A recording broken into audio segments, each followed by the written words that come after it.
In this video, I'll show you how to add motion blur to text in DaVinci Resolve using the Text Plus tool. This is a simple way to give your animated titles a more polished, professional look. Let's get started. First, open the Effects panel in the top left of the Edit page. Scroll down and expand the Toolbox section, then go to Titles. From here, click and drag the Text Plus title onto your timeline. Next, select the Text Plus clip and open the inspector. Under the Text tab, enter your desired text and make any formatting changes like font, size, or tracking. Now, switch to the Layout tab. Here, adjust the X and Y position to set the starting point of your animation.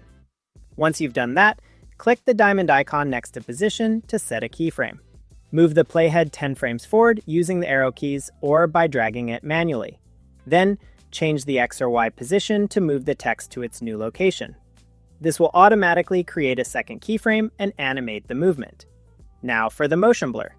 Go to the Settings tab inside the inspector. Scroll down and enable motion blur by checking the box. Then, set the quality to 10 for smooth detail and adjust the shutter angle to 360 degrees to get a full blur effect. That's it! You've now added motion blur to your animated text, giving it a natural and cinematic look. Thanks for watching, and I'll see you in the next one.